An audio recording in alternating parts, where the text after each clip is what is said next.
Gloire à Dieu. Bienvenue encore pour ce culte, deuxième culte dans sa magnifique présence, en ce deuxième culte du 20 février 2022. Tu es la bonne personne au bon endroit au bon moment.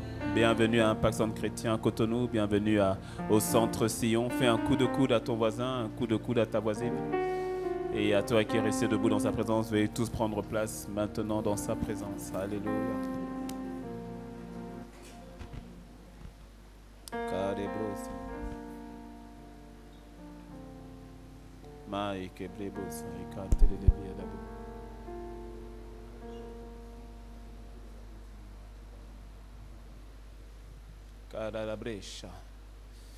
Alléluia.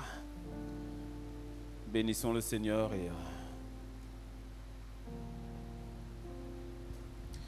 je voudrais ce matin, vous avez le bonjour de votre famille à Impact Centre Chrétien à Boissy.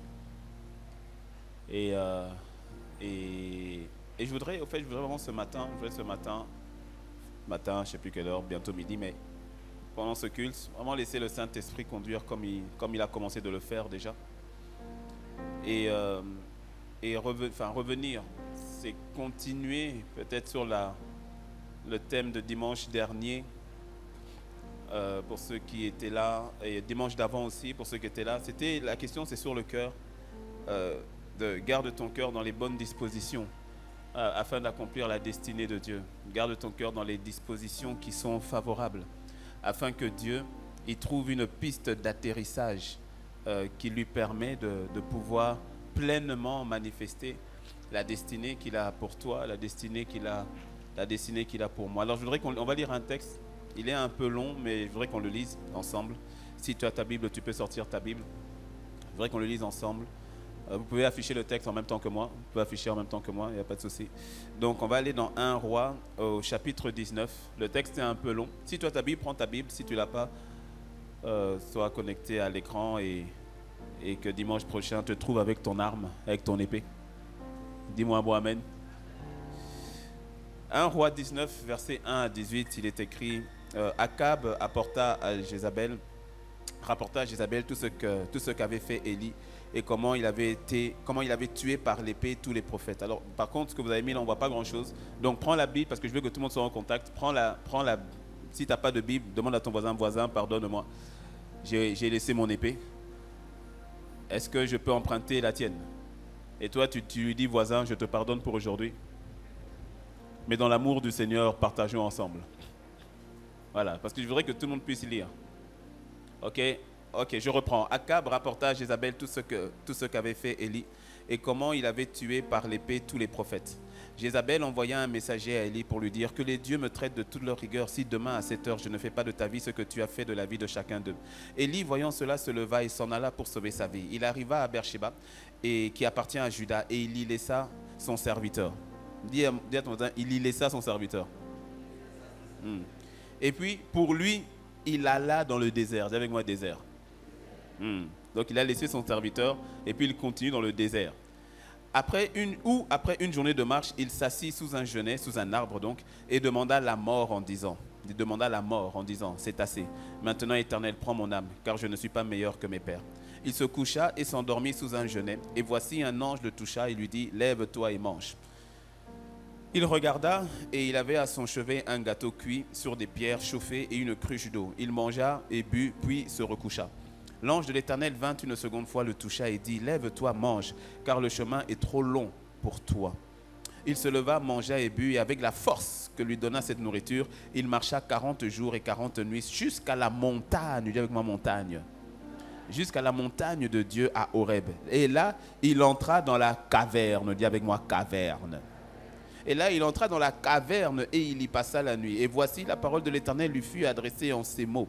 Que fais-tu ici, Élie? Il répondit, j'ai déployé mon zèle pour l'Éternel, le Dieu des armées, car les enfants d'Israël ont abandonné ton alliance, ils ont renversé tes autels et ils ont tué par l'épée tes prophètes. Je suis resté, moi seul, dis avec moi seul. Je suis resté moi seul et ils cherchent à m'ôter la vie. L'Éternel dit, sors et tiens-toi dans la montagne devant l'Éternel. Dis la montagne. Et voici l'Éternel passa. Et devant l'Éternel, il y eut un vent fort et violent qui déchirait les montagnes et brisait les rochers. L'Éternel n'était pas dans le vent. Et après le vent, ce fut un tremblement de terre. L'Éternel n'était pas dans le tremblement de terre. Et après le tremblement de terre, un feu. L'Éternel n'était pas dans le feu. Et après le feu, un murmure. Dis avec moi, murmure. Un murmure doux et léger. Quand Élie l'entendit, il s'enveloppa le visage de son manteau. Il sortit et se tint à l'entrée de la caverne. Et voici, une voix lui fit... Alors, il sortit. Dis avec moi, sortir. Dis avec moi, sortir. Voilà. Et une voix lui fit entendre ces paroles. Que fais-tu ici, Élie? Dis avec moi, que fais-tu ici? Que fais-tu ici, Élie? C'est la deuxième fois que le Seigneur pose la question. Et il va répondre de la même manière en disant, j'ai déployé mon zèle pour l'Éternel, le Dieu des armées. Car les enfants d'Israël ont abandonné ton alliance. Ils ont renversé tes autels et ils ont tué par l'épée tes prophètes. Je suis resté moi seul et ils cherchent à m'ôter la vie. L'Éternel lui dit, va. Reprends ton chemin par le désert jusqu'à Damas, et quand tu seras arrivé, tu oindras Hazaël pour roi de Syrie, tu oindras aussi Jéhu, fils de Nimshi, pour roi d'Israël, et tu oindras Élisée, fils de Shaphtha, pour d'Abel Méhola, pour prophète à ta place. Et il arrivera que celui qui échappera à l'épée de Hazaël, Jéhu le fera mourir, et celui qui échappera à l'épée de Jéhu, Élisée le fera mourir. Mais je laisserai en Israël 7000 hommes. Dis avec moi 7000. 7000 hommes, tous ceux qui n'ont point fléchi les genoux devant Baal et dont la bouche ne l'a point baisé. Dis avec moi Amen. Voilà, je sais que le texte est long, mais pour quelqu'un, c'est peut-être une première fois que tu lis ce texte, donc c'est une bonne chose. Et puis pour quelqu'un d'autre, c'est un rattrapage de la semaine dernière en termes de versets que ton voisin n'avait pas lu. Le titre du message du jour, c'est au fait toujours dans la dynamique, donc comme j'ai dit, garde ton cœur dans les bonnes dispositions pour accomplir ta destinée. Et précisément, c'est garde ton cœur dans la communion. Dis-moi communion. Garde ton cœur dans la communion, loin de l'isolement. Garde ton cœur dans la communion, loin de l'isolement. Cette histoire de Élie est une histoire avec énormément d'enseignements. C'est une des histoires, il y a beaucoup d'histoires que j'aime beaucoup dans la Bible, beaucoup de faits que j'aime dans la Bible, et cette histoire d'Élie en fait partie. Il y a énormément d'enseignements qu'on peut en tirer. Je crois que le Saint-Esprit a un message pour toi et pour moi. Rappelle-toi, nous l'avons dit, que la disposition de ton cœur est forte. À la disposition de ton cœur est totalement liée la pleine manifestation de ta destinée. Rappelle-toi, nous l'avons dit que tout part du cœur. Le Proverbe 4, verset 23 qui dit...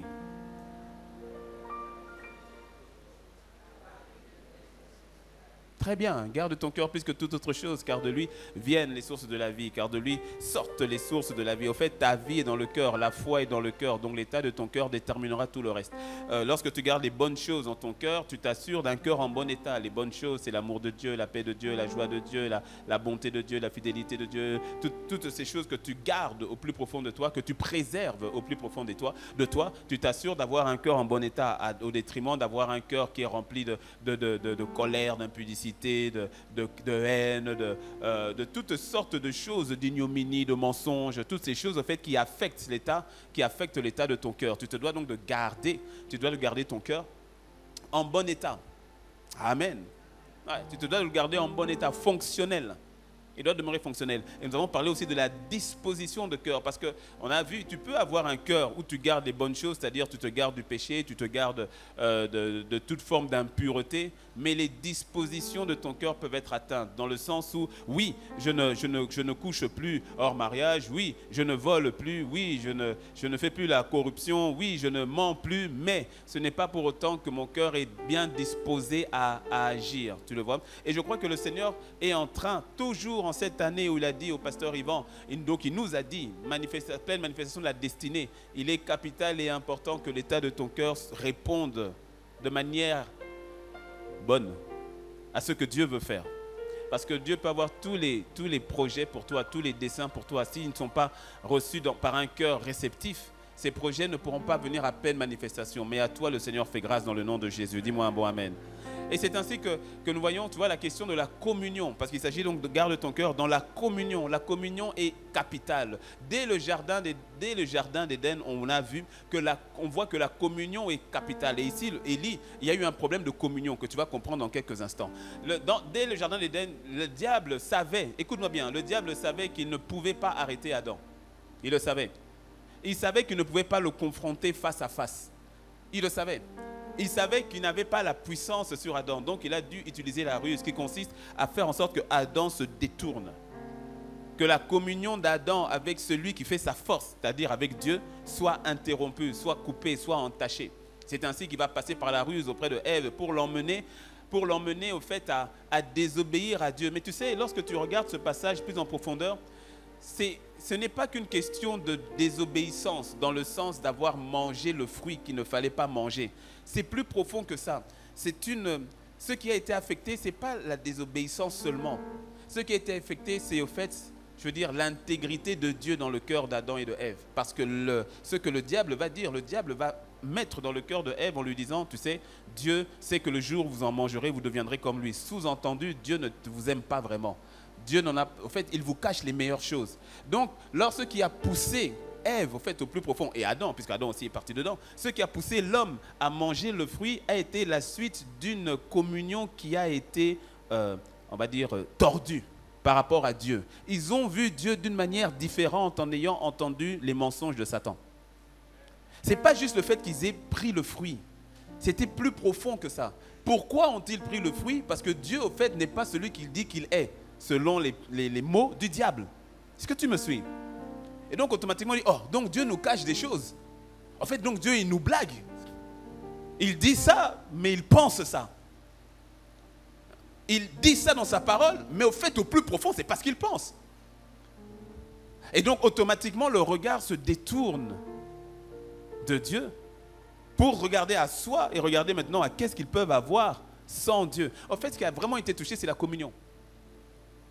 Une question de communion, c'est très profond. Qu'est-ce que l'homme a perdu dans le jardin d'Éden? L'homme a perdu sa communion avec Dieu et il a perdu le mandat divin, la destinée. Il n'y a pas de destinée manifeste sans la communion pleine. Parce que ta destinée découle de ta communion. Ta destinée, la manifestation de ta destinée découle de la communion que tu as avec le Dieu de la destinée, de celui qui te l'a donné. Si tu es affecté dans ta relation avec le Père, si la personne du Père est tordue à tes yeux, automatiquement, tout ce qu'il a à te donner sera aussi tordu. Tu ne pourras pas l'expérimenter, tu ne pourras pas le vivre totalement et pleinement parce qu'il y aura eu un coup d'arrêt. La communion, on dit à ton voisin la communion. Oui, et je parle de la communion. Ce que Adam a perdu, il a perdu la communion, il n'a pas perdu la discipline de prière. Suis-moi très bien. La discipline de prière n'est pas un but, n'est pas une fin en soi. Beaucoup se réfugient derrière la discipline de prière, mais au fait, dans leur discipline, ils ne rencontrent pas le Dieu qu'ils prient. Ce n'est pas une question de discipline. Laisse-moi même te bousculer. Ce n'est même pas d'abord une question de prière. C'est une question d'abord de communion. Parce que plusieurs pensent que c'est parce qu'ils prient qu'ils sont en communion. C'est parce que je suis en communion que je prie. Et la prière me maintient dans la communion. Est-ce que tu me suis? C'est-à-dire, ça ne commence pas avec la prière, ça commence avec Dieu.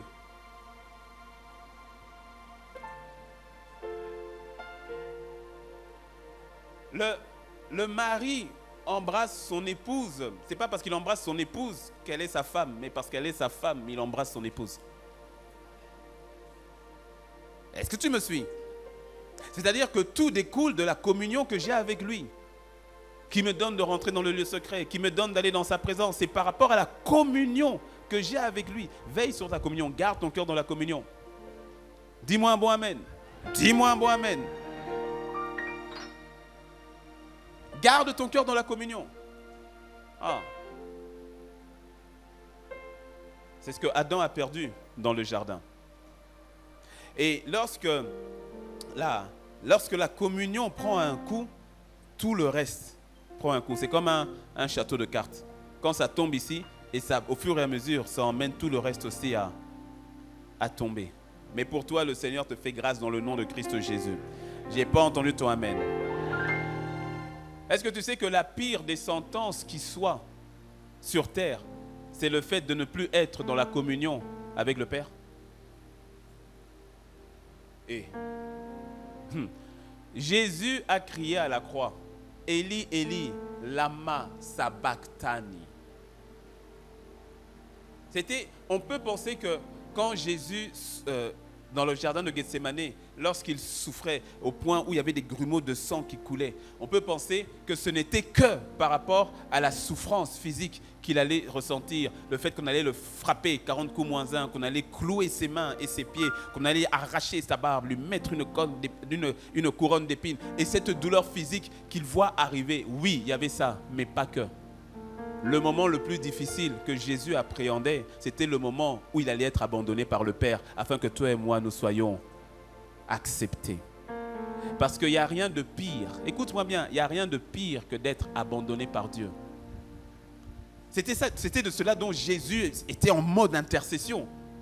Hébreu d'ailleurs nous le révèle en disant que c'est avec des grands cris et des larmes que Jésus a intercédé afin que ce que Dieu a dit par rapport à la résurrection s'accomplisse. C'était ça la plus grande peur, si je peux exprimer ainsi, par rapport à Jésus. Ce n'était pas d'abord les coups moins 1, la douleur physique, non. Parce qu'après lui, déjà avant lui et même après lui, beaucoup ont subi des tortures physiques à cause de Dieu.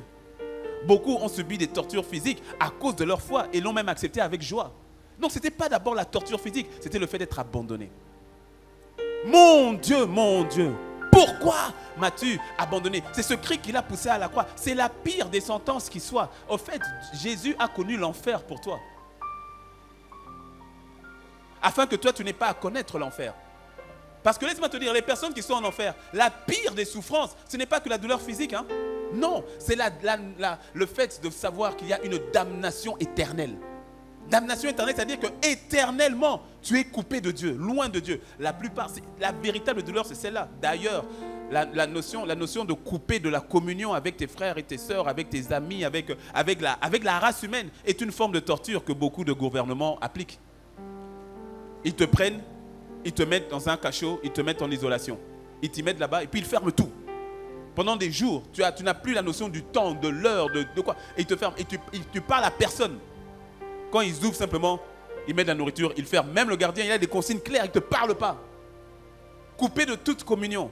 Pourquoi? Mais parce que le diable sait que nous sommes des êtres relationnels. Il le sait. Il le sait. Et donc, s'il peut te couper de la communion, j'ai bien dit la communion, je n'ai pas dit te couper de l'église. Je n'ai même pas dit, même si je vais en parler, je n'ai pas dit te couper de l'église, je n'ai même pas dit te couper de ton service.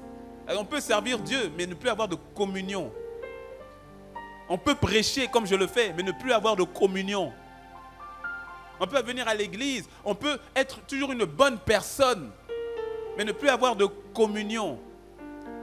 Or, ta destinée découle de la communion. Lorsque Adam a perdu sa communion, automatiquement, sa destinée a pris un coup. Et fais attention parce que, je le dis souvent, tu peux même te retrouver en train de construire, en train de bâtir. Et tu as des résultats, même positifs. Mais ce n'est pas forcément issu de la communion que tu as avec Dieu. Et donc les résultats, le psaume 127 le dit, celui qui bâtit sans l'Éternel, il bâtit. Mais en vain. Mais il bâtit. Celui qui construit sans Dieu, il construit. Il construit. Mais avec une finalité de vanité. La communion. Dis à ton voisin la communion. Dis à l'autre la communion. La communion. Garde ton cœur dans la communion. Il en va de la pleine manifestation de ta destinée. Et garde ton cœur dans la communion et loin de l'isolement. Parce que regarde ce qui est arrivé à notre bien-aimé Élie. Élie qui vient de faire le contexte qu'on a lu dans le chapitre 19. Quand tu remontes au chapitre 18, c'est le contexte où Élie a fait un miracle mais incroyable. Le feu est tombé du ciel, ça a ramené donc les cœurs à Dieu parce qu'ils commençaient à adorer Baal. Et donc il a fait descendre le feu du ciel en disant, bon, vous les 450 prophètes, invoquez votre Dieu. Et moi je vais aussi invoquer le mien. Là où le feu va descendre, c'est là où on saura que qui est Dieu. Ils ont invoqué fatigué, ça n'a pas marché. Et puis maintenant, quand c'est au niveau d'Élie, il invoque. Le Seigneur descend avec un feu incroyable. Ah, le peuple a dit, c'est l'Éternel qui est Dieu. Et puis il a dit, maintenant il faut tuer tous ces prophètes. Et maintenant, le roi Akab va faire le rapport à Jézabel. Jézabel, c'était la femme du roi, du roi Akab. Mais au fait, Jézabel était vraiment celle qui régnait, c'était Jézabel. Ce n'était pas Akab. C'était Jézabel. C'est pour ça que quand on parle de l'esprit de Jézabel, on parle de l'esprit de Jézabel. Et l'esprit de Jézabel, le Seigneur Jésus en fait allusion dans l'Apocalypse. Donc il y a bel et bien l'esprit de Jézabel. Lorsqu'il parle aux 7 églises, quand il parle à l'église de Thyatire, il fait allusion à cet esprit. Donc c'est un esprit, c'est l'esprit du diable, hein, voilà les agents du diable. Mais c'est un esprit, et cet esprit avait pour but de détruire les prophètes, de détruire Israël, de détruire. Et donc quand Élie arrive va dire maintenant, va faire cela, Akab, donc le mari de Jézabel, va dire regarde ce que Élie a fait. Et donc Jézabel va envoyer un WhatsApp à Élie. Elle lui envoie un WhatsApp inbox. Je suis sûr que Élie a dû se dire, ah, maintenant, elle va craindre Dieu, elle va se repentir. Maintenant, là. Elle envoie le WhatsApp, elle dit, j'ai appris ce que tu as fait à mes prophètes hier. Je te signale, demain, à la même heure, ce que tu leur as fait, je vais te le faire aussi. Tout à coup, le grand Élie a pris un coup. Waouh! Élie qui vient de faire descendre le feu du ciel. Un WhatsApp vient de le mettre à terre. Il n'a même pas vu Jézabel, hein. C'est un messager qui est venu lui dire. Le messager vient lui dire, voici ce que Jézabel a dit. Et il a dit, voyons cela. C'est-à-dire, tu sais, il y a des... On lui a dit un message, mais la Bible dit, voyons cela, au verset 3. Voyons cela. Élie se leva pour sauver sa vie. C'est-à-dire qu'on lui a dit quelque chose, mais dans ce qu'on lui a dit, lui, il a vu. Il a vu autre chose. Et Élie a fui. Et Élie a fui et il s'est retrouvé dans une situation qui touche aussi plusieurs. Peut-être pas tout le monde aujourd'hui. Et gloire à Dieu si c'est le cas. Et si tu en es sorti, gloire à Dieu. Et si tu n'as jamais prouvé ça, gloire à Dieu. Mais garde ce message. Il pourrait t'aider demain. Mais il y en a pour lesquels, au fait, tu es dedans. Tu montes, tu descends, tu montes, tu descends. La question de l'isolement. Regarde maintenant la question d'Élie. La personne d'Élie. Il y a trois domaines, je ne sais pas si on va faire les trois forcément, mais il y a trois domaines où tu peux voir l'isolement fonctionner, parce que Élie s'est isolé.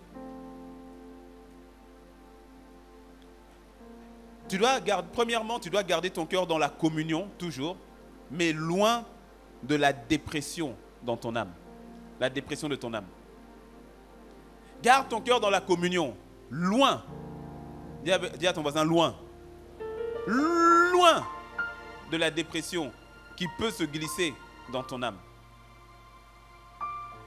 Je reprends le verset 4. On est toujours dans 1 Roi 19. Le verset 4, la version du Semeur. Il est dit, puis Élie s'enfonça dans le désert. Il s'est enfoncé dans le désert. C'est-à-dire, ce n'est pas simplement qu'il est parti dans le désert. Il s'y est enfoncé. C'est-à-dire, il va de plus en plus loin. Tu sais, un désert, c'est désert. Dans un désert, il n'y a personne. C'est pour ça qu'on dit tout est désert. Quand on dit tout est désert, ce n'est pas que tu es à un endroit où il y a du sable. Ça veut dire que tu es à un endroit où il n'y a personne. Et Élie s'est enfoncé là où il n'y a personne. Alors laisse-moi te dire que tu peux être dans un désert avec des gens autour de toi. Tu peux être ici à l'église, on est des centaines là actuellement, et pourtant tu es dans un désert. Tu es là, mais seul. Élie s'est enfoncé. Il s'enfonça dans le désert, après avoir marché toute une journée. Il s'assit à l'ombre d'un arbre isolé et il demanda quoi? Il n'a pas demandé le salut, il n'a pas demandé l'aide, il n'a pas demandé la force de Dieu, il a demandé la mort. C'est-à-dire que tout s'arrête maintenant, que tout soit fini maintenant. Il demanda la mort et il dit, c'en est trop. Maintenant, Éternel, prends ma vie. Il dit, Seigneur, il faut me reprendre. Je veux mourir. Prends ma vie. Prends-moi la vie, car je ne vaux pas mieux que mes ancêtres. Oh, Élie, qu'est-ce qui se passe? Élie vient de prendre un coup. Et je te dis, c'est le type de coup, c'est tellement subtil, mais tellement violent. Tellement subtil, mais tellement violent. Parce que je le répète, tu n'es pas obligé d'aller dans un désert, des vrais déserts, pour te retrouver dans ce type de désert. Et c'est un désert dans lequel Élie lui-même s'est enfoncé. Parce que plus tard, tu vas lui voir, le Seigneur lui dit, bon, tu fais quoi ici au fait? Il y a des déserts où Dieu t'emmène, mais il y a des déserts où tu y vas par toi-même. Il y a des déserts où c'est l'Esprit du Seigneur, comme il a guidé le peuple d'Israël, qui emmène dans le désert pour un but. pour travailler, pour t'éprouver, pour t'épurer, pour te faire grandir, pour te faire abandonner certaines choses et te faire attacher à lui. Il y a des déserts qui sont divins. Et ce désert-là a sa bénédiction. Mais il y a des déserts qui ne viennent pas de Dieu. Des déserts où soi-même, nous décidâmes d'aller là où il n'y avait personne. Nous décidâmes de nous couper. Nous décidâmes d'aller dans le désert. Et Dieu va poser la question, mais tu fais quoi ici? Sous-entendu, je ne t'attends pas ici. Élie, que fais-tu ici?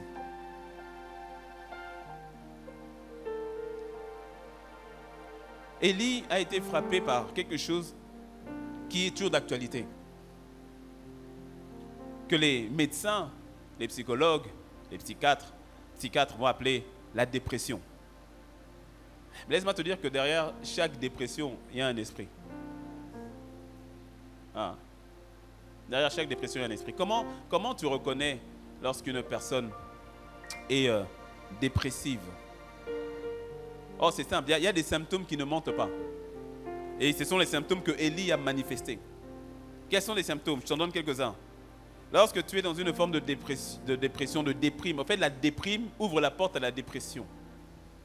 Et la dépression a pour but d'emmener à la suppression. C'est ainsi que Élie, on arrive à dire, je demande la mort. Alors, là, c'est l'extrême, quand tu demandes la mort physique, le fait de disparaître. Tu te dis de toutes les manières, peut-être que les autres seront bien sans moi.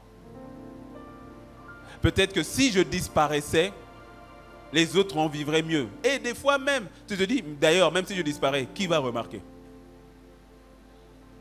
Ma vie est semblable à l'indifférence. Que je sois là-haut, que je ne sois pas là. De toutes les manières, les gens vont continuer leur vie. Lorsque tu commences à avoir ce type de pensée,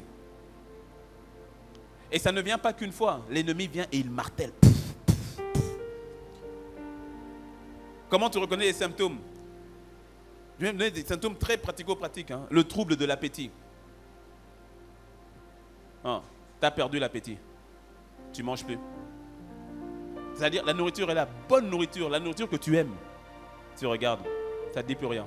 Tu ne manges plus. Tu maigris façon là, on ne sait pas ce qui t'arrive.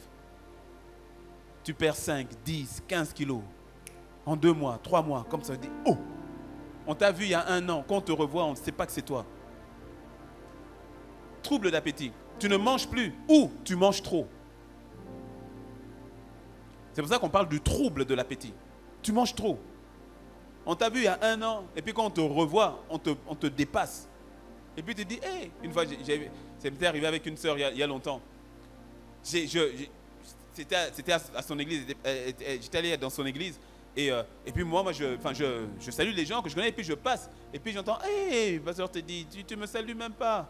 Puis je me retourne. Et puis je dis, ah, pardon ma soeur. Je dis, pardon ma soeur. Et pendant que je dis, pardon ma soeur, je commence à reconnaître un peu les traits. Puis je dis, oh. Elle ne s'appelait pas Gwendoline. Je dis, mais Gwendoline? C'est toi? Et puis elle dit, oui, c'est moi. Je dis, hey, qu'est-ce qui s'est passé? Elle était comme ça. Et puis elle a pris du volume. Quand tu es attaqué par cet esprit de dépression, ça attaque ton corps. Trouble de l'appétit. Au niveau du corps, des fatigues. Il y a fatigue quand tu as fait une activité, quand tu es sur une semaine chargée, quand tu as fait... C'est normal qu'il y ait une forme de fatigue et le corps a besoin de récupération. Mais il y a des types de fatigue. C'est fatigue chronique. Tu n'as rien fait depuis une semaine. Tu n'as rien fait, tu es fatigué. Et rien le fait que de penser à faire, ça te fatigue. Tu es fatigué. Au boulot, tu es fatigué. Constamment fatigué au boulot, constamment. C'est-à-dire, toi qui ne prenais pas du café, café sur café. Fatigué. Lassé. Envie de rien faire. Envie de rien faire. C'est même tu en arrives à te laisser aller.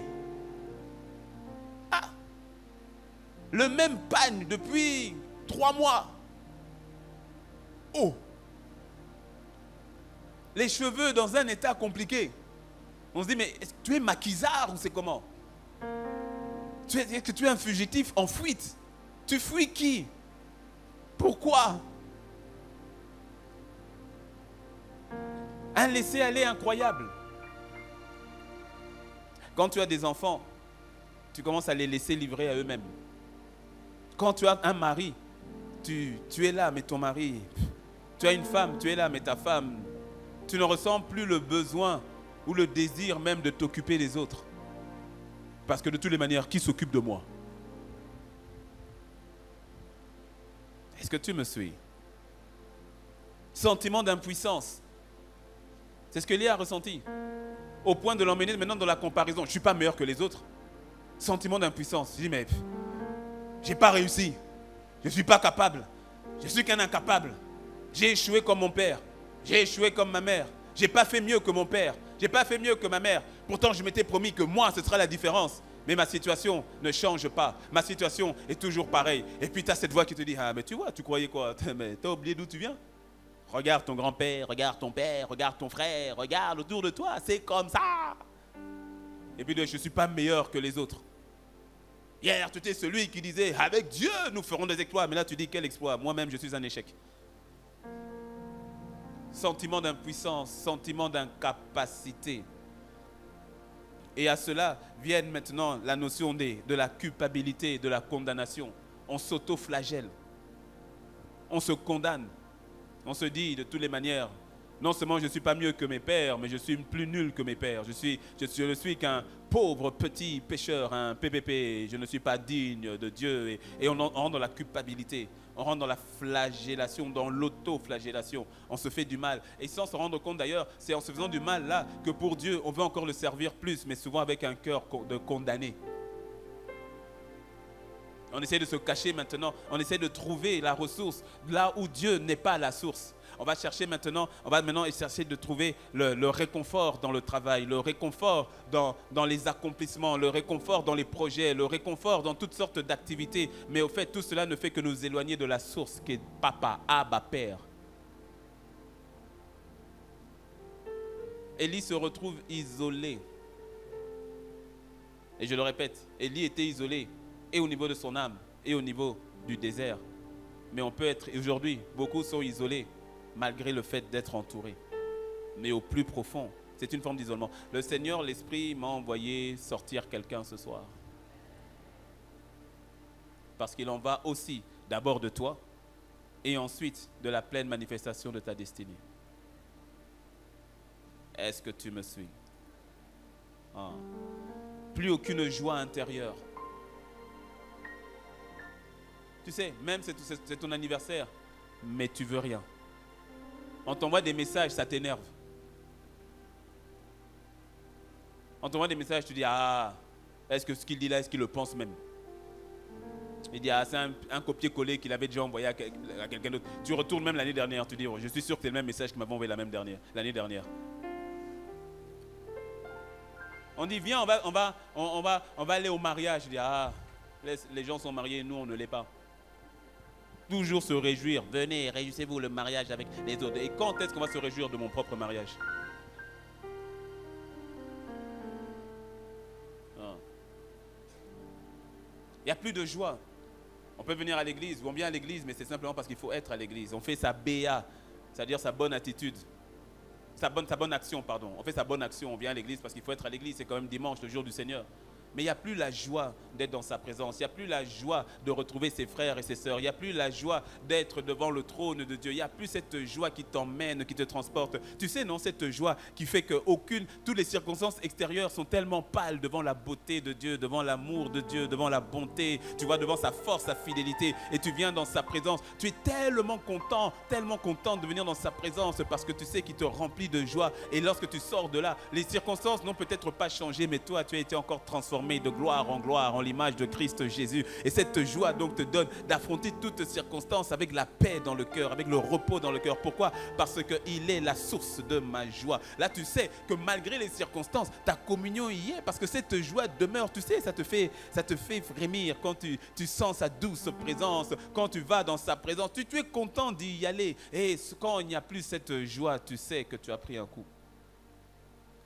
Alors, il peut y avoir des périodes, mais quand tu sais que ça fait 1 mois, 6 mois, 1 an, non, là, il y a problème. Au-delà, il y a gros problème. Est-ce que tu me suis? Mais le Seigneur dit, de garder ton cœur dans la communion avec lui. Et de garder ton cœur dans la joie. Le proverbe 15, verset 13 nous dit, 15, 13, proverbe, un cœur joyeux rend le visage serein. Alléluia. Un cœur joyeux rend le visage serein. Mais quand le cœur est triste, l'esprit est abattu. Quand les pensées ne sont que des pensées de tristesse, automatiquement ton esprit prend un coup. Mais quand tu gardes ton cœur dans la joie, automatiquement même ton visage est serein. On ressent une forme de sérénité, c'est-à-dire, peu importe les circonstances, Dieu est avec moi, ça va aller. Qui me séparera de l'amour de Dieu? La nudité, la faim, la maladie, le fait qu'il n'y ait pas de réponse à tous les CV que j'ai envoyés, le fait que le mariage dure, le fait qu'on m'ait lâché, le fait qu'on m'ait trompé, le fait que mon mari, ma femme a divorcé, veut divorcer. En fait, au final, qu'est-ce qui me séparera de l'amour de Christ? Tu dois garder ta communion avec le Seigneur en toutes circonstances. Dis-moi un bon amen. Dis-moi un bon amen. Il en va de la pleine manifestation de ta destinée. Et j'ai une bonne nouvelle pour toi. Tu sais, quand je dis garder ton cœur dans la communion avec le Christ, la vérité, c'est que celui qui te garde, ce n'est même pas ta capacité à garder ton cœur. C'est le fait que lui te garde déjà. Oh mon ami, si ça s'agissait que de ta propre capacité à tenir la main de Dieu, oulala, moi le premier, on serait loin depuis longtemps. Celui qui tient l'autre, la vérité, ce n'est pas toi, c'est lui qui te tient. Oh, tu n'as même pas idée. Oulala, le simple fait que tu sois là encore aujourd'hui, c'est lui qui te tient. Le fait que tu sois même venu à l'église aujourd'hui, c'est lui qui t'a poussé à venir à l'église. Même si tu avais envie de venir, même si, parce que je le sais, certains d'entre nous, par la grâce de Dieu, il y a véritablement une restauration totale, totale. Nous sommes en mode restauration jusqu'à, mais il y a une restauration qui se fait, et je rends gloire à Dieu pour cela. Dis-moi un bon amen. Mais on a besoin aussi de ton voisin. On a besoin de ta voisine. Parce que le Seigneur ne bâtit pas une poignée, il bâtit tout un peuple, toute une armée qu'il élève. C'est tout son corps. Tu sais, tu as remarqué que ton corps, quand tu vas bien, si tout va bien et que même ton petit orteil est blessé, tout le corps est concerné. Le corps va continuer d'avancer, mais on est concerné par le petit orteil. Pourtant, on ne le voit pas. Il est caché, mais on est concerné. Ce qui fait que tout le mouvement du corps, les yeux vont regarder les coins de chaises et les coins de porte pour s'assurer que le petit orteil n'a pas là-bas. Donc on va marcher, les yeux disent pas là-bas, et puis toute la jambe dit de l'autre côté. Pourquoi il faut protéger le petit orteil? Le Seigneur n'est pas intéressé que par une personne, par quelques personnes, il est intéressé par tout le monde. Tu fais partie de son corps, il est intéressé par toi. Dis-moi un bon amen. Garde ton cœur donc dans la communion, loin de l'isolement, loin de l'isolement ou loin de la dépression. Loin de la dépression qui guette ton âme. Et on le voit toujours avec Élie, tu vois, là il était en mode donne-moi la mort, hein, donc je veux mourir. Il s'enfonce dans le désert, donc il s'est retrouvé seul. Mais tu vois, cet esprit va plus loin et il t'emmène dans une forme de, il veut, au fait tout ce qu'il veut, c'est en finir avec toi. Il échoue dans ta vie dans le nom de Jésus. C'est pour ça que tu dois aussi garder ton cœur dans la communion toujours, mais loin de l'isolement, cette fois-ci, vis-à-vis des autres. Loin de l'isolement vis-à-vis des autres.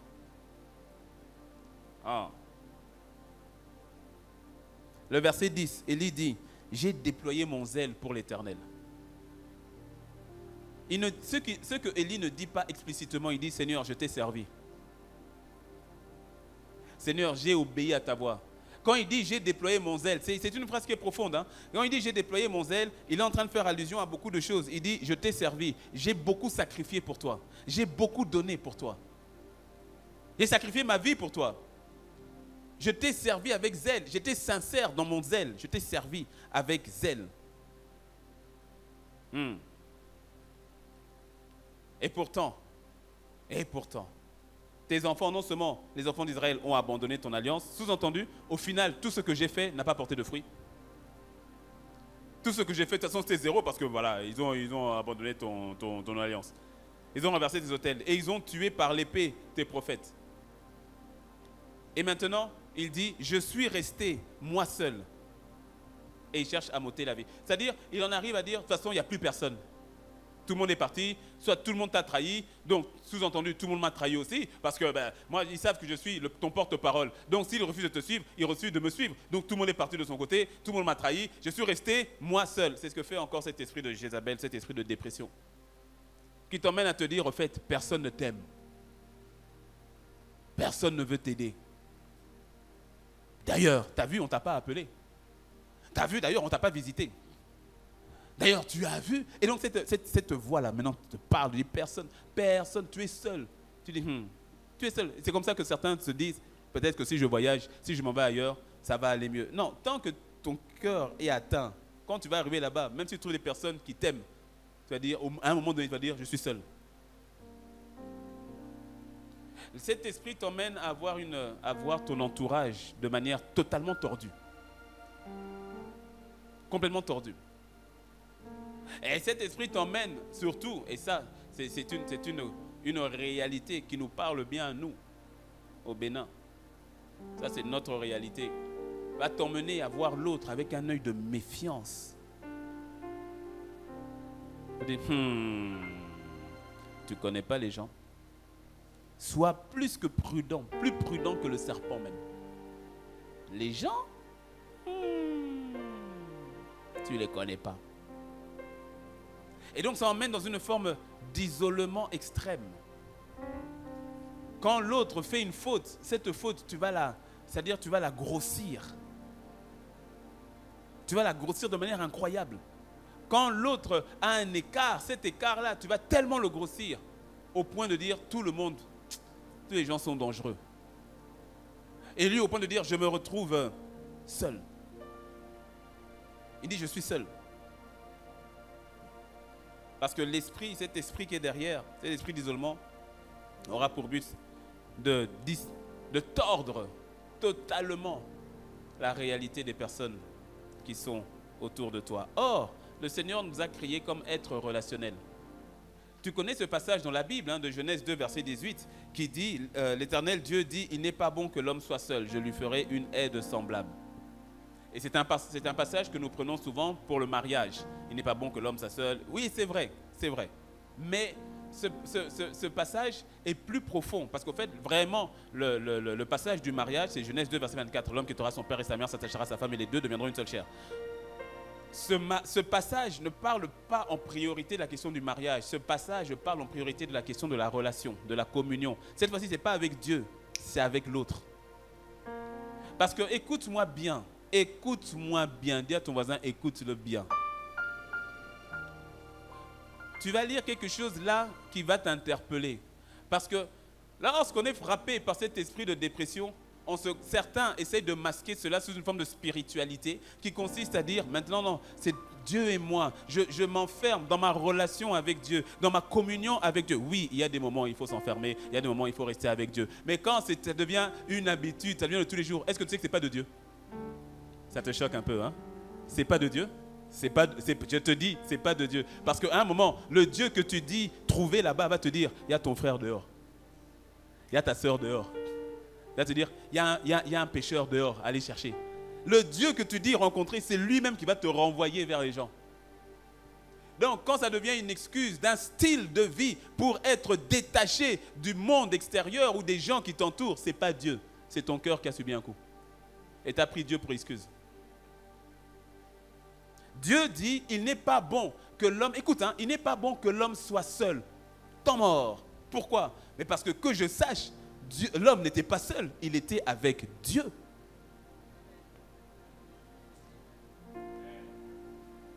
Et pourtant, il dit, il n'est pas bon qu'il soit seul. Et il lui dit, je lui ferai une aide semblable. Il a besoin d'un vis-à-vis pour fonctionner, pour bien fonctionner. Tu sais pourquoi? Parce que c'est comme ça que Dieu fonctionne. Il a un vis-à-vis. Dieu le Père a Dieu le Fils, qui a Dieu le Saint-Esprit.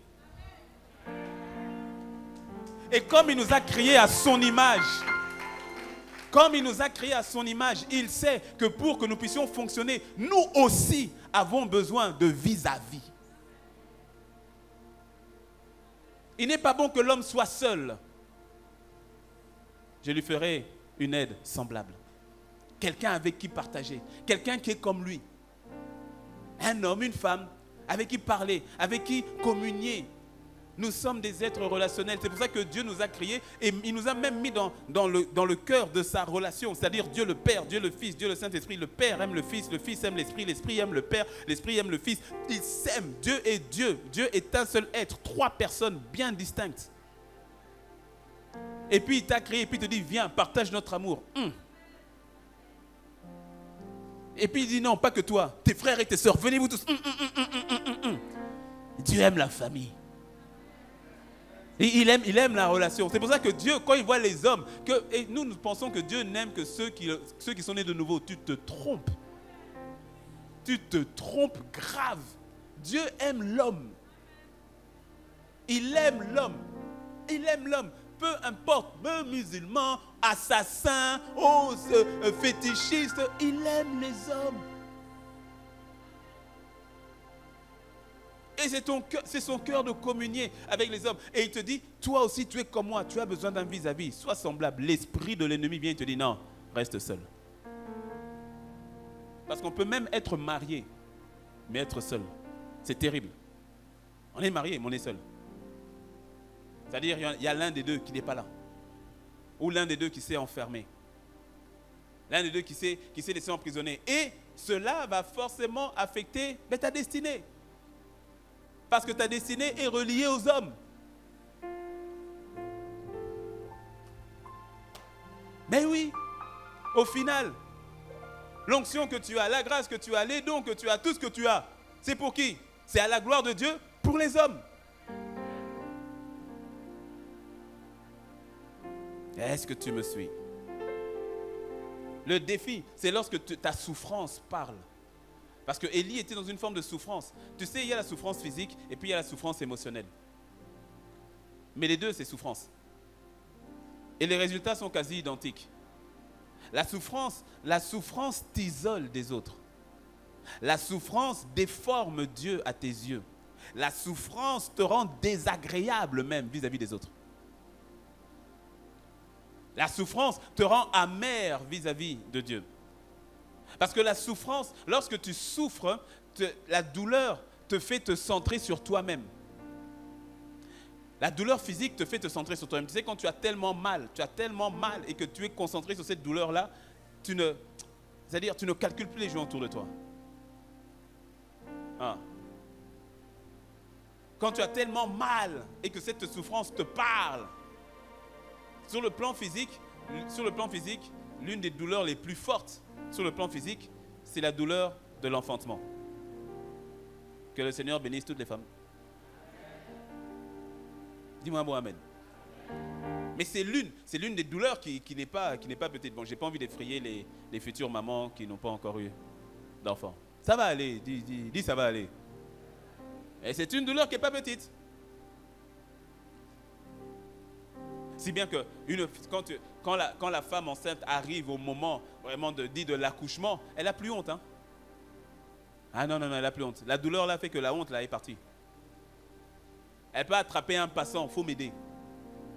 Elle est tellement concentrée sur sa douleur qu'il faut que sa douleur s'arrête. Elle peut appeler son ennemi pour l'aider. Pourquoi? La douleur. Quand on est dans la souffrance, des fois, cette souffrance te fait faire des choses que tu n'aurais pas fait en temps normal. La souffrance, la douleur. La douleur de l'âme fait dire des choses que après, tu dis, ah, c'est pas ce que je voulais dire, mais c'est déjà sorti. Et tu vas blesser ton entourage. D'ailleurs, de toutes les manières, je t'ai jamais aimé. Ah! Et puis non, tu ne penses pas que ce que tu dis, si, je pense que je dis, je le pense. Et puis après, quand la douleur baisse un peu, tu reviens, tu dis, non, en fait, tout à l'heure là, mais le mot, c'est sorti. Et puis ça crée la douleur maintenant chez l'autre. Miséricorde. La souffrance t'isole. Elle t'isole. Et l'ennemi a pour but derrière. D'ailleurs, tu sais que là, je l'ai dit tout à l'heure, hein, la notion d'isolement est une forme de torture. J'ai parlé des prisonniers. Mais est-ce que tu sais que l'enfer, au final, c'est ça? Au final, l'enfer, c'est ça. Quand on parle de l'enfer, parce que juste au cas où, l'enfer existe. Hein? Non, juste au cas où. Non, il y a des gens qui disent, non, l'enfer existe. Mon ami, bien même. Tu ne dois pas en avoir peur si tu as la foi en Christ. Non, dis-moi un bon amen. Oui, parce qu'il y a des enfants de Dieu aussi, ils paniquent par rapport à l'enfer. Non, si tu as la foi, tu es sauvé. Tu dois croire en ton salut. Tu dois croire, tu dois avoir cette assurance du salut. Dis-moi un bon amen. Mais l'enfer existe. Et la question de l'enfer, tu vas voir, c'est toutes ces personnes qui vont malheureusement se retrouver là-bas. Il y a la douleur physique qui est indescriptible. Mais l'une des douleurs les plus fortes, c'est ce que Jésus a crié à la croix. Eli, Eli, lama sabachthani. Quand Jésus a pris ton péché, Dieu l'a lâché. Tu vois, Jésus pouvait supporter tout ça tant que le Père est là. Mais il ne faut pas que le Père parte. C'est pour ça qu'après les martyrs, ils ont supporté la torture. Pourquoi? Parce que je suis avec toi. C'est pour ça que la promesse que Dieu donne, il dit, je serai toujours avec toi. Parce que tout ce dont tu as besoin, c'est sa communion. Tout ce dont tu as besoin, c'est sa communion. C'est rien d'autre. Tu n'as pas besoin qu'on te donne les 1 million qui te manquent pour payer tes dettes. Ce n'est pas ça. Tu as besoin que malgré les 1 million manquants, Dieu est là. C'est bon. Tout ce dont tu as besoin, c'est la communion avec lui. C'est tout. Donc, Jésus était prêt à subir, connaître tous les coups, tout cela, tant que le Père est là. Je tiens. Les Paul, les Pierre, les Thomas, eux tous là, ils sont morts martyrs. Et il y a plusieurs autres millions de nos frères et sœurs qui sont morts martyrs. Ou comment est-ce que on les envoie dans l'arène, ils sont dans l'arène. Tu as les gradins autour. Et puis, on ouvre une porte, ils sont dans le cachot de l'arène, on ouvre une porte, et puis on les fait sortir. Et puis tu as tous les chrétiens qui sont là au milieu de l'arène, et puis tu as 30 000 personnes et tout. Tout cela, ils sont bien excités par Satan. Parce qu'on va lâcher les fauves. On va lâcher les fauves. Et donc, on lâchait pas que les fauves, on lâchait d'abord des gladiateurs. Des gladiateurs avec épée, avec des boules, avec des épines dessus, avec des armes compliquées. Et puis on envoie les gladiateurs et puis ils viennent et toi tu as main nue ou bien on te donne même une arme. Mais comme tu n'es pas un combattant, on sait que tu vas te faire ramasser. Et puis les gladiateurs, ils ne te tuent pas directement. Hein. Ils te coupent au niveau de la jambe. Et puis après, ils essaient de te défendre et puis ils te coupent au niveau. Et la plupart des martyrs d'ailleurs ne répondaient même pas. Ils ne se battaient même pas. Si ce n'est pas les gladiateurs, on lâche les fauves. Les lions, les tigres. Et tu as les gens autour. Ouah, on va voir comment est-ce que jusqu'au dernier. Parce que personne ne sortira vivant de toute façon. Et les textes disent, je ne parle pas des textes bibliques, je parle des témoignages, parce que là on est après la résurrection de Jésus. Donc on est à peu près à partir de 100, 200 après Jésus-Christ. Et la plupart des témoignages disent que, pour la plupart, il y avait sur leur visage une paix. Pourquoi? Ce n'est pas parce que le fauve va s'arrêter. Dans la fosse au lion, Dieu a arrêté le lion. Mais dans l'arène, il y a beaucoup de lions qui ont eu le dernier mot. Mais il y a une paix. Pourquoi? Dieu, communion avec Dieu, je serai avec vous. Tous les jours. De la même manière que l'enfer existe, le ciel existe. Est-ce que tu me suis? Tant que Dieu est là, c'est bon. Alors Satan le sait. Et donc il doit cogner au niveau de cette communion-là. Il doit t'isoler. Au niveau du cœur, il va t'isoler au niveau des frères et des sœurs. Mais je vois le Seigneur, l'Esprit venir toucher quelqu'un. Dis-moi un bon amen. Je finis. Garde ton cœur dans la communion. Loin de l'éloignement vis-à-vis de Dieu. C'est ce que je suis en train de dire déjà. Mais pour revenir par rapport au texte, Dieu dit à Élie d'aller à la montagne d'Horeb. Élie va à la montagne d'Horeb, mais il n'est pas monté sur le mont Horeb. Il est parti dans la caverne qui était devant la montagne d'Horeb. Parce que la montagne de Horeb, peut-être que tu ne le sais pas, mais c'est la montagne là où Dieu avait donné à Moïse les lois. Donc Dieu appelle Élie à la rencontre en fait. Il dit viens à la rencontre. Mais quand il arrive, il va se cacher dans une grotte. C'est pour ça que Dieu revient encore lui poser la question, mais tu fais quoi ici? Tu peux venir à l'église, mais dans une grotte.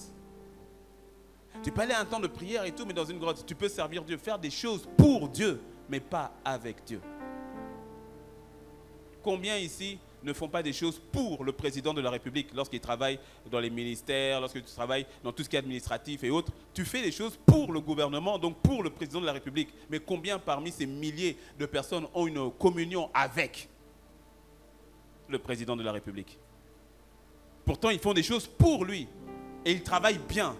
Et les choses avancent. La gloire à Dieu. Tu fais des choses pour Dieu. Mais est-ce que tu les fais avec? Est-ce que cela sort d'une communion, d'une complicité, d'une joie de faire les choses avec papa?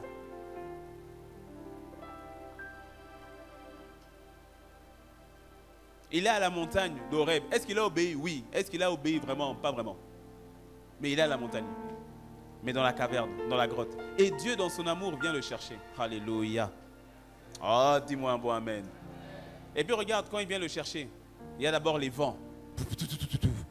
Et puis le tremblement de terre. Et puis le feu. C'est intéressant. Mais le Seigneur n'est pas dans les trois. Et puis il y a un doux murmure. Et là maintenant, Élie capte que Dieu est dedans. Pourtant, il y a quelques jours, Élie, Dieu est venu par le feu. Et cette fois-ci, le Seigneur n'est pas venu par le feu. Il est venu par un doux murmure. Par un doux murmure. Parce que bien souvent, nous nous attendons à ce que Dieu ne fasse les choses que d'une manière à laquelle on s'attend. Tu as agi par le feu, fais les choses par le feu, bouscule toutes choses, fais quelque chose. Et parfois, le Seigneur agit différemment.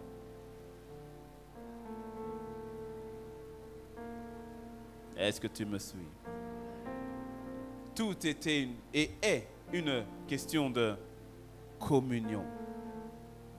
Au verset 11, l'Éternel dit à Élie, sors et tiens-toi dans la montagne devant l'Éternel. Il a dit sors. Il a dit, tu ne peux pas rester là-dedans, il faut que tu sortes. Il faut que tu sortes. Et te tenir devant le Seigneur. Et bien, la vérité c'est que dans ta caverne, dans ta grotte là, il y est, hein, mais il te dit sors de là. Il te dit sors de là. Alors je termine en disant ceci, tu vois, ça t'emmène, quand tu comprends tout cela, ça t'emmène au fait à véritablement, quand on dit garder ton cœur dans la communion, ça t'emmène à véritablement revenir à l'essentiel. À l'essentiel.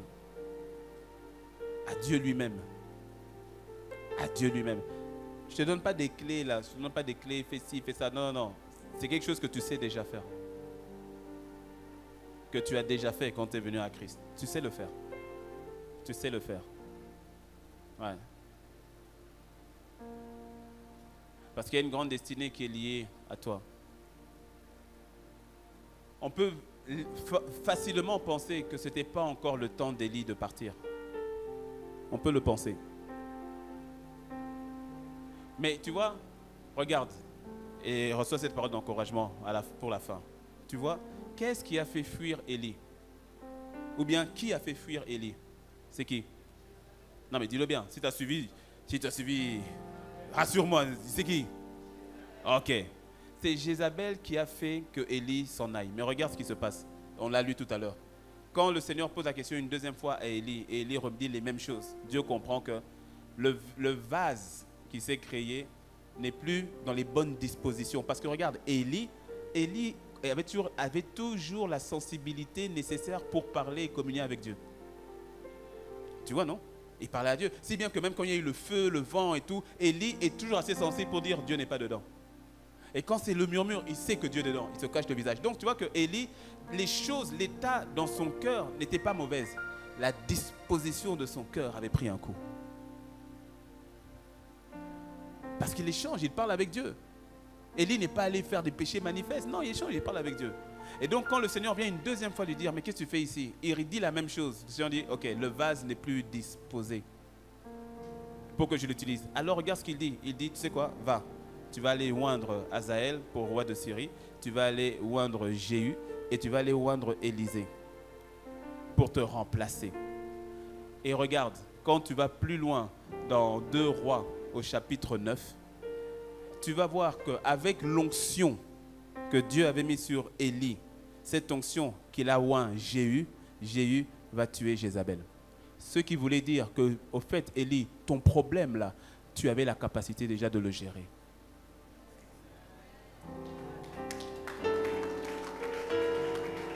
Tu as cru que cette situation était pour ta mort. Mais la vérité, tu avais déjà l'onction nécessaire pour le faire.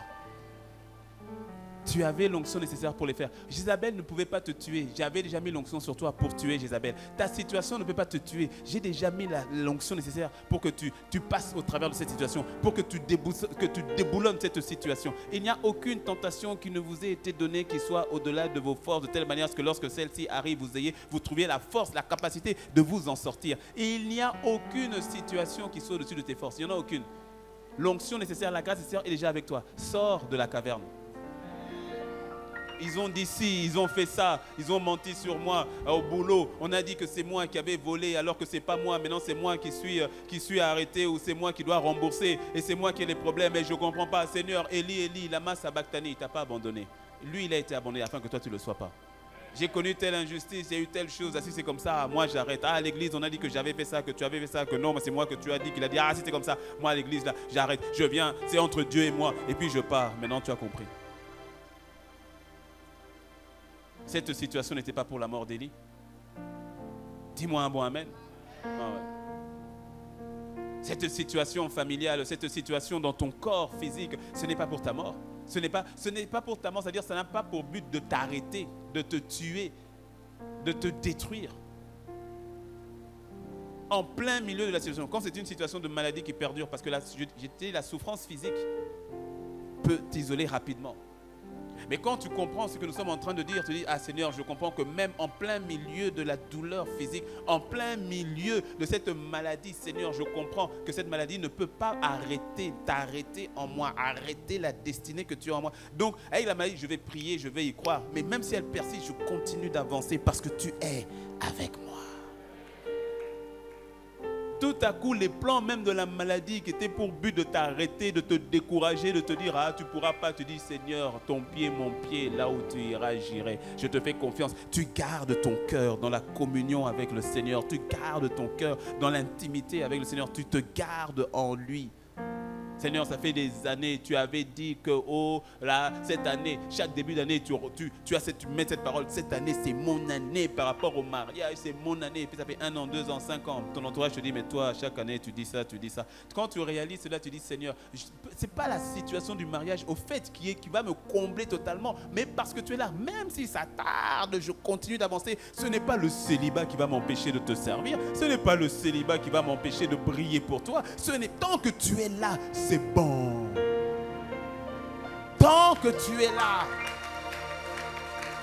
Et c'est là que tu vas voir que ceux qui étaient censés t'arrêter, lorsque tu développes cette attitude, tout à coup, l'onction, la grâce qui est déjà sur ta vie se manifeste et puis terrasse ce que l'ennemi avait envoyé dans le but de t'arrêter. Toi, tu ne t'arrêteras pas. Tu tiens ferme dans le nom de Christ Jésus. Ce que Dieu a dit qu'il fait dans ta vie, il le fait magnifiquement bien dans le nom de Christ Jésus. Personne ne va mourir dans sa caverne. Personne ne va demeurer dans sa caverne. Pourquoi? Le Saint-Esprit m'a envoyé pour te dire que le chemin que tu as parcouru jusqu'ici, il était avec toi, il est avec toi et il continue avec toi. Mais garde ton cœur dans la communion avec la source, dans la communion avec le Père. Garde ton cœur en lui. Est-ce que tu peux te lever avec moi et commencer à rendre grâce à Dieu? Rends grâce à Dieu pour la communion avec Dieu, avec lui. Rends grâce à Dieu pour sa grâce dans ta vie. Ne te tais pas, élève la voix, rends-lui simplement grâce. Rends-lui grâce.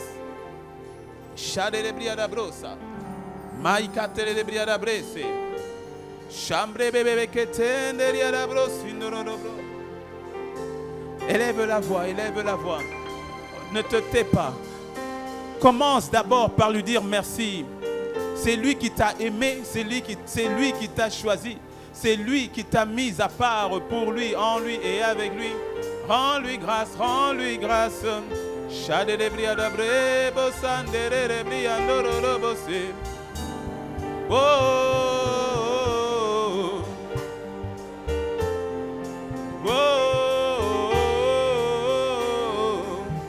Est-ce que quelqu'un peut élever sa voix?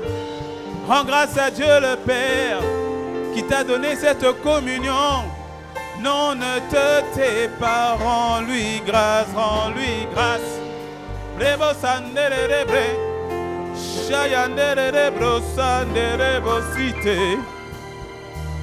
Shayandere baba. Shandere briande bakare baba re re re re. Brandere re ba re ba yandere. Shandere brianda ra ba re ba ra re ba ra re re re re re re re re re re. Alléluia. Continue de lui rendre grâce pour la communion. De lui rendre grâce pour le fait qu'il t'ait aimé. De lui rendre grâce pour le fait qu'il t'ait choisi. De lui rendre grâce. Shabreba, kare de briadabro. Maya, sake de brebe. Shandere breba, yandere bosaya ke baba. Remandere re re re re re re re re re.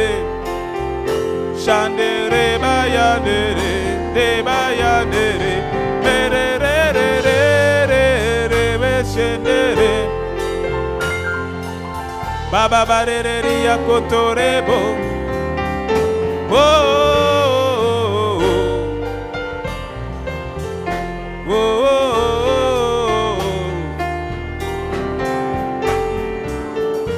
Baya soke teria da brosa maike terebre bosite. Shame kandere de bria baba bareke teria da brose. Shandere de bria kosandere.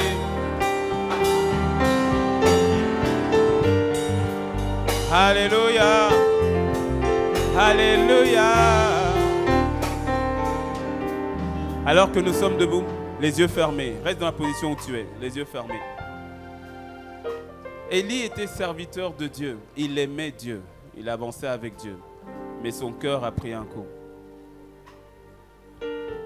L'ennemi, en passant par l'esprit sur Jézabel, l'a emmené à tomber dans l'isolement. C'est une forme de découragement. Et sa communion a pris un coup.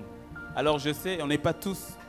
Cette parole trouve chacun au niveau où tu es. Il y en a, par la grâce de Dieu, tu marches. D'autres même, tu cours.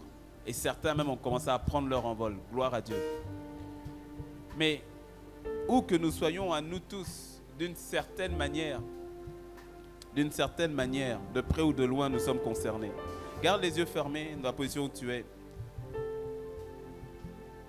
J'ai reçu deux témoignages, juste à la fin du culte. En tout cas, deux témoignages écrits. Même s'il y a eu d'autres témoignages oraux, mais deux témoignages écrits à la fin du premier culte. Et je ressens de partager avec toi. Un frère qui m'a dit, quand j'étais plus jeune, entre 16 et 17 ans, j'avais un ami dans mon quartier d'enfance. C'était mon meilleur ami qui n'avait pas une meilleure situation que la mienne, mais qui, selon moi, bénéficiait de plus de choses que moi. Et un jour, je ne sais ni quand ni comment, le sentiment de jalousie avait commencé par naître dans mon cœur à son égard. Et j'avoue que je n'étais pas d'accord avec ce sentiment de jalousie. Alors, j'ai commencé par me demander pourquoi je pouvais avoir un tel sentiment. Du coup, sans le savoir, j'ai commencé à refuser en disant que ce n'est pas normal ce que je ressentais à son égard. Et j'avoue que ça n'a duré que 2 jours, c'est vrai. Mais après des années, lorsque j'ai compris que c'était ainsi que l'ennemi opère pour nous conduire à nous détruire, j'ai voulu partager cela avec toi, pasteur, et certainement, ça pourra aider quelqu'un. Parce que tu vois, lorsque tu es frappé par cet esprit, tu es frappé tu es influencé par cet esprit, tu en arrives maintenant même à regarder les autres de manière totalement tordue. Et quand l'autre est béni, tu commences à dire, non, ça c'est, il a volé ma bénédiction. Ou bien Dieu m'a oublié. C'est-à-dire que la bénédiction de l'autre ou l'avancement de l'autre devient un sujet non plus de joie pour toi, mais un sujet d'effroi. Alors que la parole dit, réjouissez-vous avec ceux qui se réjouissent. Tu dis, ah oui, mais c'est pourquoi tu hurles les autres et moi c'est quand? Et si tu ne gardes pas ton cœur, tu vas en arriver à jalouser, à regarder autour de toi et à te diminuer, à te dévaloriser et à croire que c'est ce que Dieu dit ou te voit. Ah, mais les autres sont rentrés dans leur ministère. Ah, mais les autres, ils commencent à voir clair. Et Seigneur, en ce qui me concerne, c'est quand? Pourquoi si long? Pourquoi moi? Si tu ne gardes pas ton cœur, tu risques même d'en arriver à en vouloir à Dieu. Mais le Seigneur, dans sa parole, par sa parole, ce matin, ce midi, te sort de la caverne. Il te sort de la caverne. Dis-moi un bon amen. Dis-moi un bon amen. Je lis un dernier témoignage et puis on va prier sur un sujet de prière. Avant de terminer, dernier témoignage, toujours reçu ce matin après le culte du matin. Il dit, pasteur, le message d'aujourd'hui était juste pour moi. Cette semaine, le Saint-Esprit m'a dit, on en finit avec cette histoire de dépression. Et donc, c'était sainte sur sainte, enseignement sur la dépression, versets bibliques, tout cela que je lisais constamment. Littéralement, je les consommais comme une prescription médicale tous les jours, plusieurs fois par jour. Ce matin, le Saint-Esprit m'a réveillé exprès avec des paroles précises dans la prière, en me disant, aujourd'hui, c'est le dernier jour. Papa, tu envoies la guérison par mon Père spirituel au culte. J'aurai la parole qui guérit aujourd'hui. Dis avec moi aujourd'hui. Je suis venu avec une telle expectative. Quand tu as annoncé le thème du jour, j'ai souri et le Saint-Esprit m'a soufflé. Il faut demander un Kleenex en même temps à ta voisine.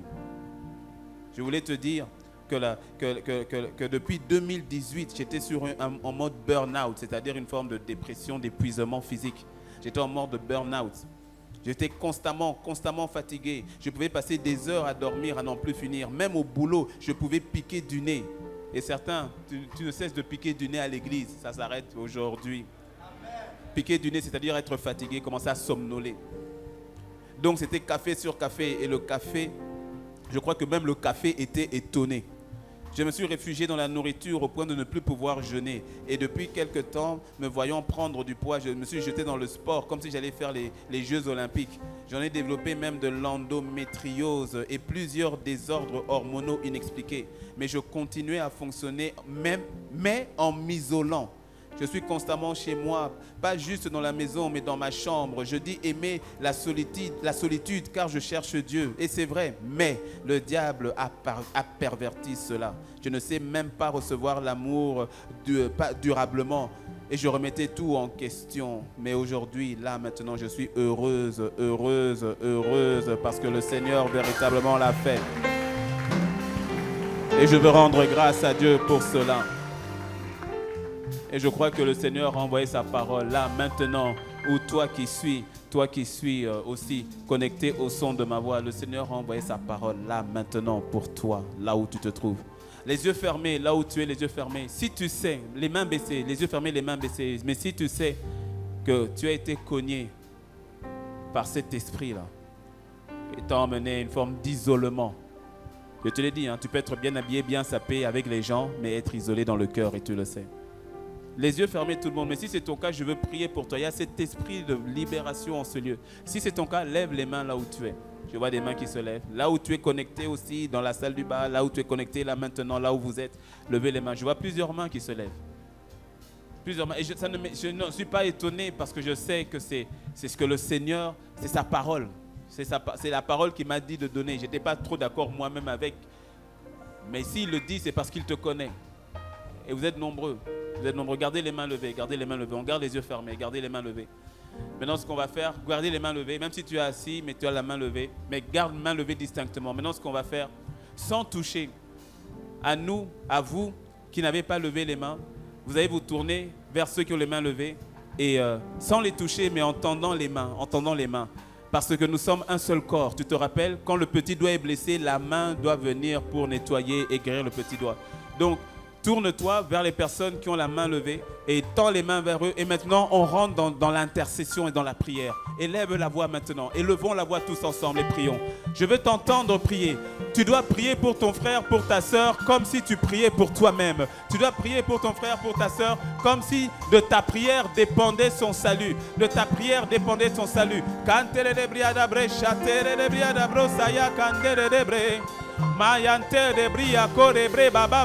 Vous qui êtes connectés, à vous qui êtes connectés, le même esprit est là, le Saint-Esprit est là, le Saint-Esprit touche la salle, le Saint-Esprit touche dans ta maison, le Saint-Esprit touche dans ta chambre, là où tu es connecté.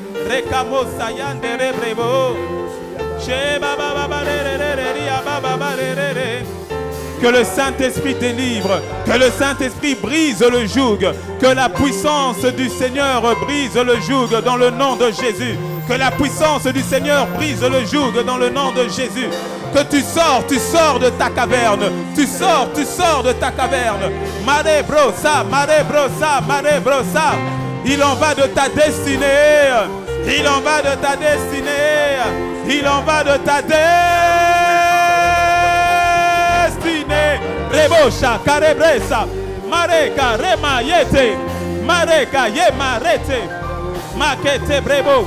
Que le ministère des anges soit déployé maintenant. Que le ministère des anges soit déployé maintenant. Que la puissance du Saint-Esprit soit déployée maintenant. Que la puissance du Saint-Esprit soit déployée maintenant.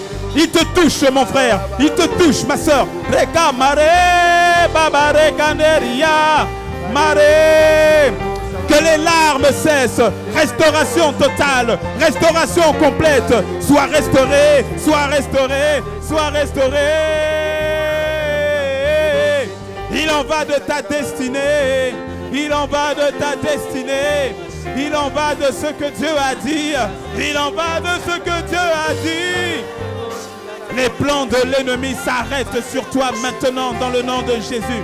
Rekoma, rekoma, rekoma, rekoma, rekoma. Rebaba retanaïsa. Rebaba retanaïsa. Shakarema, shakarema.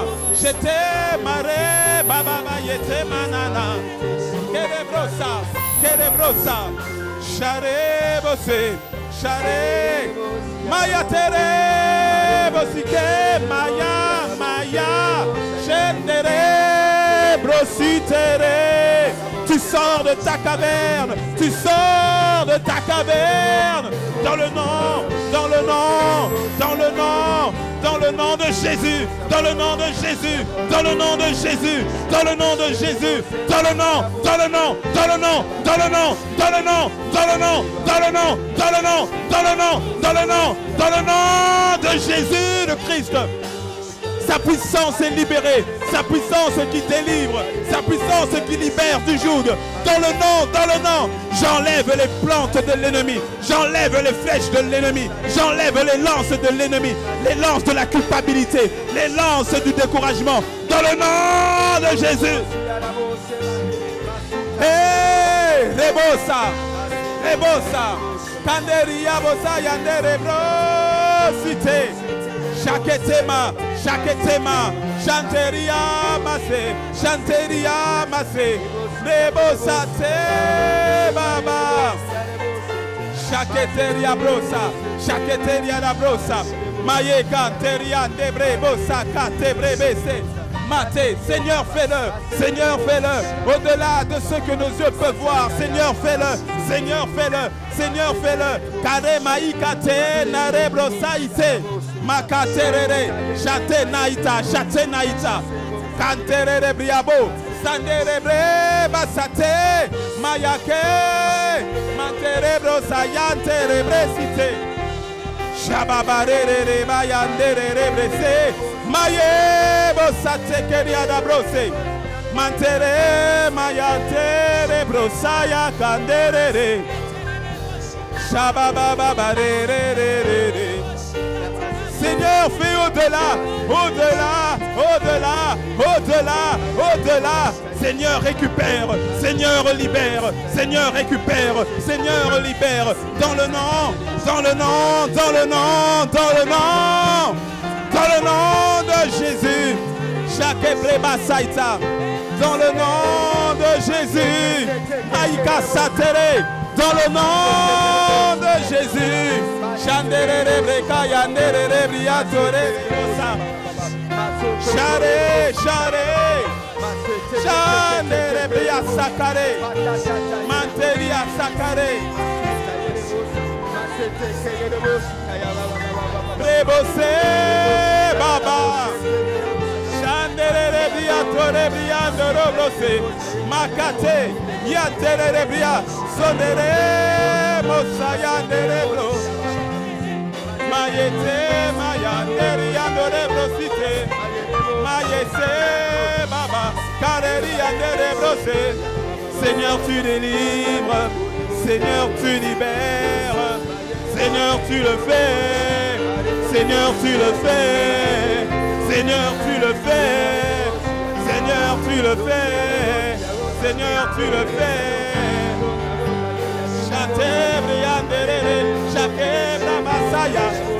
Seigneur, tu le fais. Seigneur, tu le fais.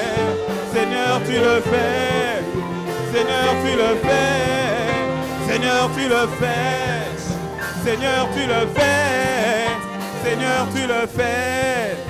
Seigneur, tu le fais. Seigneur, tu le fais. Seigneur, tu le fais. Seigneur, fais-le. Seigneur, fais-le. Seigneur, fais-le. Seigneur, fais-le. Seigneur, fais-le. Tu sors. Tu sors. Tu sors. Tu sors. Libéré, libéré, libéré, libéré, libéré, libéré, libéré. Hey, Seigneur, tu le fais. Seigneur, tu le fais. Hey, hey, hey, hey. Share baba bareke tabia da bosa. Maya katere de brose. Hey, hey. Lebosayade. Hey, Seigneur, tu le fais. Seigneur, tu le fais. Seigneur, tu le fais. Hey! Que la joie, que ta force, que ta communion, que ta grâce soit libérée. Soit libérée. Seigneur, tu le fais. Tu le fais. Seigneur. Alléluia. Seigneur. Seigneur, Seigneur, tu le fais. Seigneur, lève les mains, lève les mains. Tu l'as fait, Seigneur, tu l'as fait. Hey. Seigneur, tu l'as fait. Tu l'as fait. Seigneur, tu l'as fait. Alléluia. Que cela soit ton partage dans le nom de Jésus.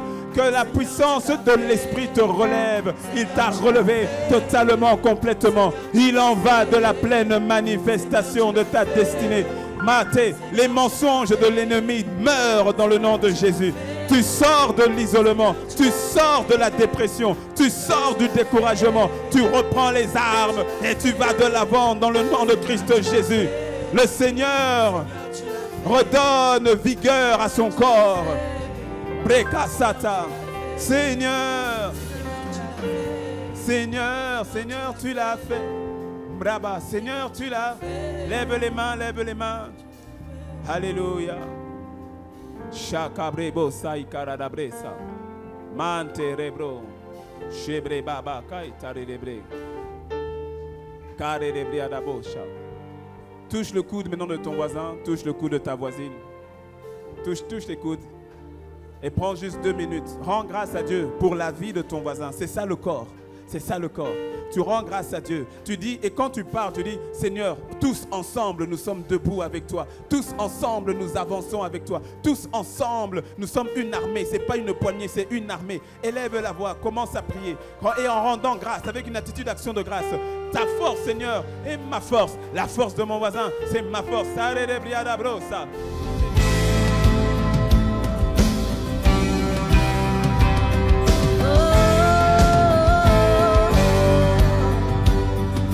Bonjour Majesté, je m'appelle Fofo Fresh. Chaque dimanche, voici comment tu peux faire pour apporter ta dîme et ton offrande avec MTN.